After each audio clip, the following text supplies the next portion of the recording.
संजय विश्वनाथ बनकर आणि बाळासाहेब पोपट बनकर या दोघांवर राहाता पोलीस स्टेशनमध्ये पोक्सो कायद्याअंतर्गत गुन्हा दाखल झालाय। 33 वर्षीय महिला आणि तिची 12 वर्षांची मुलगी यांच्याशी दोघांकडून गैरवर्तणूक करण्यात आली आहे। महिलेकडे पाहून अश्लील हावभाव करणाऱ्या संजय बनकरनं 12 मेला हा प्रकार केल्याचं फिर्यादीत म्हटलंय। संजय विश्वनाथ बनकर आणि बाळासाहेब पोपट बनकर यांच्यावर राहाता पोलीस स्टेशनमध्ये पोक्सो कायद्याअंतर्गत गुन्हा दाखल झालाय। 33 वर्षीय महिला आणि तिची 12 वर्षांची मुलगी यांच्याशी गैरवर्तणूक दोघांकडून करण्यात आली आहे। महिलेकडे पाहून अश्लील हावभाव करणाऱ्या संजय बनकर याने 12 मेला हा प्रकार केल्याचं फिर्यादीत म्हटलंय। तर त्याच दिवशी दुपारी 3:30 वाजेच्या सुमारास सदर महिलेची मुलगी वाळूच्या ढिगाऱ्यावर खेळत असताना बाळू काका उर्फ बाळासाहेब पोपट बनकर याने चॉकलेटचे आमिष दाखवत गैरवर्तन केल्याचं मुलीनं म्हटलंय। दरम्यान महिलेचा पती घरी आल्यावर त्याला ही घटना समजली। याचा जाब विचारण्यासाठी गेल्यावर शिवीगाळ, दमदाटी, जीवे मारण्याची धमकी देण्यात आली। त्यामुळे पीडित महिला, अल्पवयीन मुलगी यांनी राहाता पोलीस स्टेशनमध्ये धाव घेतली। राहात्याचे पोलीस निरीक्षक दीपक सरोदे यांनी सदर प्रकरणी चौकशी करीत गंभीर दखल घेतली आहे। पीडित कुटुंबाने घाबरून सदर प्रकरणातील सविस्तर माहिती पोलीस निरीक्षक सरोदे यांच्या कानावर घातली असल्याने बनकर वस्तीत घडलेला निंदनीय प्रकार समोर आलाय। पीडित महिला आणि अल्पवयीन मुलीने गॉडफादर मीडियाशी बोलताना सविस्तर घटनाक्रम सांगितलाय।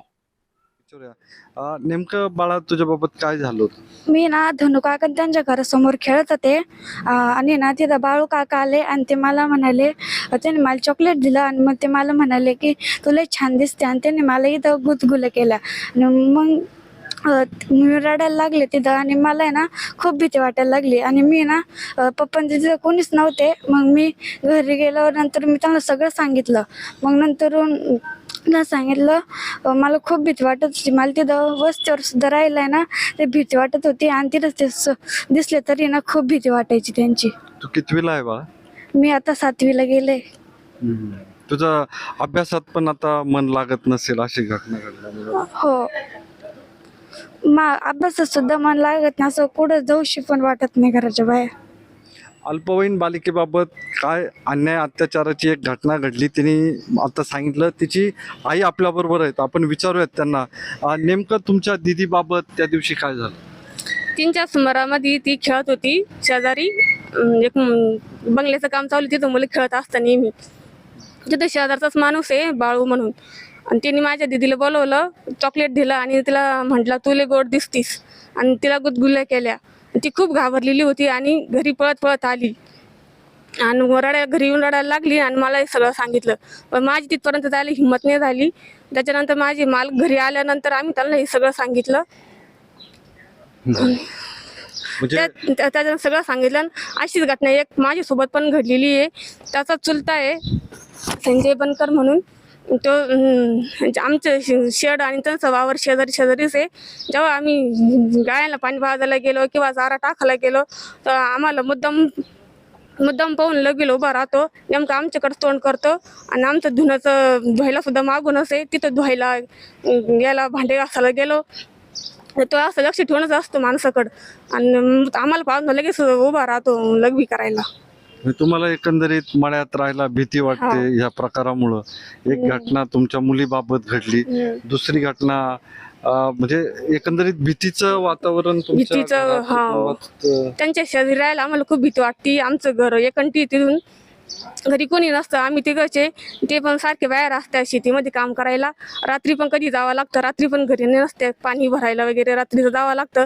आम्ही दोघे असतोच घरी, खूप भीती वाटते आम्हाला संरक्षण भेटलं पाहिजे, न्याय मिळाला